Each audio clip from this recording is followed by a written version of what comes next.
শুক্রবার রাজ্যে আসছেন প্রধানমন্ত্রী নরেন্দ্র মোদী। তার আগে বুধবার পথে নামছেন মমতা বন্দ্যোপাধ্যায়। কলেজ স্কোয়ার থেকে ধর্মতলা পর্যন্ত মিছিলে হাঁটবেন অভিষেক বন্দ্যোপাধ্যায়। भारत माता की जय हिंद जय बांग्ला। मोदी जी को जय श्री राम, मोदी जी को स्वागतम। বছর গড়ালে ভোট যুদ্ধ। গেরুয়া শিবির মনে করছে শুক্রবার এই রাজ্যে এসে ২৬-এর সেই বিধানসভা ভোটের দামামা বাজিয়ে দেবেন নরেন্দ্র মোদী। শুক্রবার দুর্গাপুরে মোদীর সভা, তার আগে বুধবার কলকাতায় মমতার মিছিল। অর্থাৎ মোদী এ রাজ্যে আসার আগেই পথে নামছেন মমতা। কলেজ স্কোয়ার থেকে ধর্মতলা পর্যন্ত মিছিল। সম্প্রতি পশ্চিমবঙ্গের পরিযায়ী শ্রমিকরা ভিন রাজ্যে গিয়ে আক্রান্ত হয়েছেন। বাংলা বলায় অনেককে পাঠিয়ে দেওয়া হয়েছে বাংলাদেশে। বিজেপি শাসিত মহারাষ্ট্র, দিল্লি, ওড়িশায় আটকে রাখা হয়েছে এই রাজ্যের শ্রমিকদের। তৃণমূলের অভিযোগ, চক্রান্ত করে বারবার বাংলাকে টার্গেট করা হচ্ছে, বাংলা ভাষাকে অপমান করা হচ্ছে। সবাইকে বাংলাদেশি আখ্যা দিয়ে বন্দি করে রাখা হচ্ছে, তাদের বাংলাদেশে পুশ করে দেওয়া হচ্ছে, তাদের উপর অত্যাচার হচ্ছে। যারা 71 মার্চ পর্যন্ত ভারতবর্ষে এসছেন তারা বৈধ ইন্ডিয়ান নাগরিক। আমাদের বাংলা ভাষায় কথা বলা কি অপরাধ? বাংলা ভাষায় কথা বললেই বাংলাদেশি বলে দেওয়া, তকমা দিয়ে তাকে আটকে দেওয়া হচ্ছে। জিনিস আরো অনেক রাজ্যে হয়েছে। এটা খুব দুর্ভাগ্যজনক ব্যাপার। বাংলা ভাষায় যারা কথা বলে তারা কি অপরাধটা করেছে এই বিজেপি সরকারের কাছে? বাঙালি অস্মিতায় শান দিতে এবার পথে নামছেন মমতা বন্দ্যোপাধ্যায়। নরেন্দ্র মোদী এ রাজ্যে সভা করতে আসার দুদিন আগে, যা রাজনৈতিকভাবে অত্যন্ত তাৎপর্যপূর্ণ।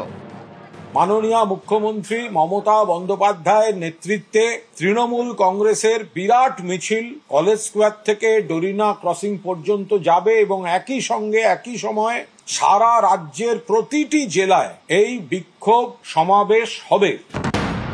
2021 সালের বিধানসভা ভোটের প্রচারে তৃণমূলের স্লোগান ছিল বাংলা নিজের মেয়েকেই চায়। 2024-এ জনগণের গর্জন, বাংলা বিরোধীদের বিসর্জন। জনগণের গর্জন, বাংলা বিরোধীদের বিসর্জন। এবার বছর গড়ালে 26-এর বিধানসভা ভোট, তার আগে ফের বাঙালি আবেগে শান মমতার। বুধবারের মিছিল থেকেই এই সুর বেঁধে দেবেন তৃণমূল নেত্রী। তারপর আগামী সপ্তাহে তৃণমূলের 21শে জুলাই, সেখান থেকে মমতা বুঝিয়ে দেবেন বিজেপির বিরুদ্ধে কোন কোন ইস্যুকে অস্ত্র করবে তৃণমূল। পর্যবেক্ষকদের ধারণা, বাংলা বলায় বাংলাদেশি তকমা দেওয়ার অভিযোগে বারবার সরব হবে তৃণমূল। এই ইস্যুকে সামনে রেখে বাঙালি আবেগে শান দিতে চাইছে ঘাসফুল শিবির। এছাড়াও সিএএ, এনআরসির বিরোধিতা তো আছেই। বিহারের মতো পশ্চিমবঙ্গে ভোটার তালিকা সংশোধনের নামে নির্বাচন কমিশন স্পেশাল ইন্টেন্সিভ রিভিশন করলে তার তীব্র বিরোধিতা করবে তৃণমূল। ইলেকশন কমিশন থেকে দুটো লেটার, যদিও এটা বিহারকে কেন্দ্র করে এটা দিয়েছে, কিন্তু it will be applicable for all. Document যেগুলো দিতে হবে, বাবা মায়ের বার্থ সার্টিফিকেটও দিতে হবে। এটা কি হচ্ছে? এতে অনেক ঘাবলা আছে। Can you say that everybody have their father their mother birth certificate? 40% লোকের ইনস্টিটিউশনাল ডেলিভারি নয়। সুতরাং ইটস এ হরর গেম। বিহারটা তো আসলে বিজেপির গভর্নমেন্ট কিছু করবে না। They are targeting actual Bengal.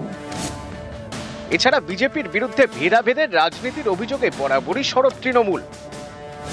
বন্যা নিয়ন্ত্রণ সহ নানা ক্ষেত্রে বঞ্চনার অভিযোগেও তাদের চড়া সুর। 15 বছর ধরে আমরা লড়াই করছি, 14 বছর ধরে, কিন্তু লড়াইয়ের কোনো ফল পাওয়া যাচ্ছে না। আমি নিজে প্রধানমন্ত্রীকে চিঠি দিয়েছি, ইরিগেশন ডিপার্টমেন্টকে চিঠি দিয়েছি, নীতি আয়োগের মিটিং গুলোতে আলোচনা করেছি। আসাম বন্যা ত্রাণের টাকা পায়, বাংলা পায় না। বাংলায় শুধু জল ছেড়ে দিয়ে বন্যা করে দিয়ে খালাস। বাংলা, বাঙালি, বাঙালি আবেগ, অস্মিতা, এসবেই শান। বুধবার পথে মমতা, সঙ্গে অভিষেক। গত বছর লোকসভা ভোটের আগে 7ই মার্চ মমতা অভিষেক একসঙ্গে মিছিলে হেঁটেছিলেন। নিউজ 18 বাংলা। বাংলা বললে বাংলাদেশি তকমা, ভিন রাজ্যে বাঙালিদের বাংলাদেশি সন্দেহে আটক করে হেনস্থার প্রতিবাদ এবার পথে সিপিআইএম।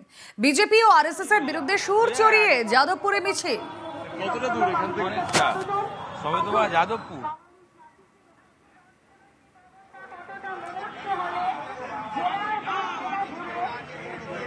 আর বিজেপি বরাবরই বাংলার মানুষের বিরুদ্ধে নানান চক্রান্ত করে, গরিব মানুষের বিরুদ্ধে নানান চক্রান্ত করে। বামেদের অবস্থা নিয়ে আমাদের অবস্থান বরাবর যা ছিল তাই, গরিব মানুষের পক্ষে, মানুষের ঐক্যের পক্ষে। বাংলা বাঙালি এসব ভাগাভাগি করার কোনোদিন পক্ষে ছিল না, আজও না। শুভেন্দু অধিকারীর ইঙ্গিতপূর্ণ মন্তব্য। খড়গপুরে দাঁড়িয়ে শুভেন্দুর মন্তব্যে জল্পনা, কাকে উদ্দেশ্য করে মন্তব্য তা নিয়ে জল্পনা।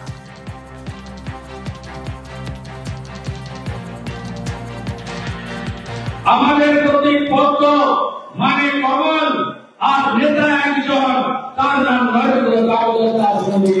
মাঝখানে কেউ নেই, মাঝখানে কেউ নেই, মাঝখানে কেউ নেই।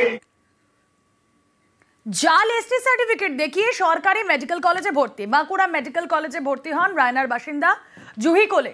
স্বাস্থ্য দপ্তরের নির্দেশে 4th ইয়ারের ডাক্তারি পড়ুয়াকে বরখাস্ত করেছে মেডিকেল কলেজ কর্তৃপক্ষ।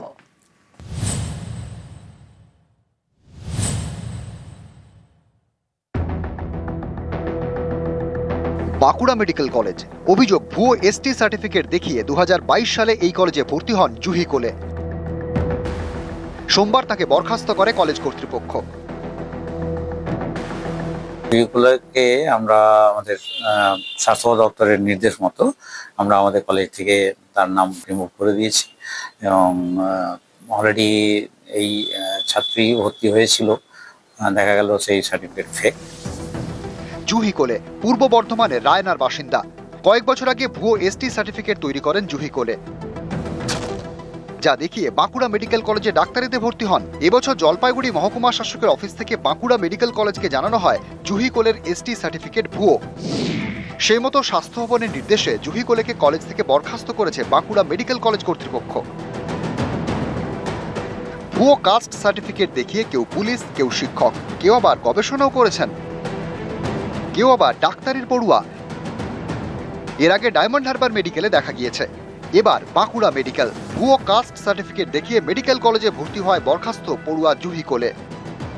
ক্যামেরায় সন্দীপ পালের সঙ্গে শরদিন্দু ঘোষ এবং প্রিয়ব্রত গোস্বামী, নিউজ 18 বাংলা। জালে জাল আধার চক্রের 3, এসটিএফ এর হাতে বোলপুরের 3 জন। বাংলাদেশ পাকিস্তানের সঙ্গে যোগ ধৃতদের। বোলপুরের 70 থেকে ধৃত মুন্না শেখ। মুন্নার দোকানে তল্লাশিতে বাজেয়াপ্ত ল্যাপটপ, নথি। ধৃত মুন্নাকে জেরা করে আরো 2 অভিযুক্তর খোঁজ।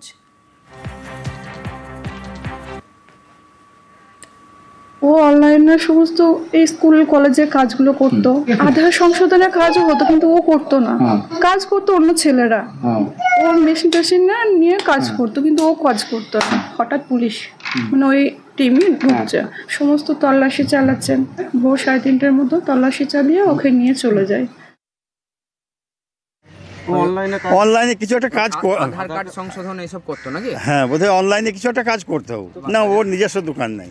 মুন্না বলে একটা ছেলে কেন্দ্রাঙ্গালে নাকি ওর কাছে নাকি ওর আন্ডারে কাজটা করতো। মা এখন মিরাজকে নাকি ওই এতে নিয়ে গেছে, পুলিশ ধরে নিয়ে গেছে। এখন দেখুন যে ছেলেটা কেমন, 5 জন বলবে গ্রামে, হ্যাঁ 20 জন বলবে ছেলেটা কেমন ছিল। অন্য একটি জায়গায় একটি ঘটনা ঘটার পর আমার দোকানে এসটিএফের টিম এসেছিল। আমার দোকানে সমস্ত কিছু তদন্ত করে, মানে যেটা নর্মালি ওনাদের যেটা কাজ অফিসিয়ালি সব কিছু নেড়ে ঘেটে দেখেছেন। আমার সিস্টেমে কোনো কিছু তথ্য পায়নি। পার্সোনাল ল্যাপটপটা ওনারা নিয়ে গেছেন। অ্যারেস্ট করেছে, তাদের সাথে আপনার যোগাযোগ কী ছিল? তারা আমার দোকানের নর্মালি যেরকম কাস্টমাররা আসে সবাই প্রিন্ট আউট ইত্যাদি যে সমস্ত কাজগুলো করার জন্য, তারাও মাঝে সাঝে কোনো দিন এসছে, হয়তো আমি এত খেয়াল করিনি।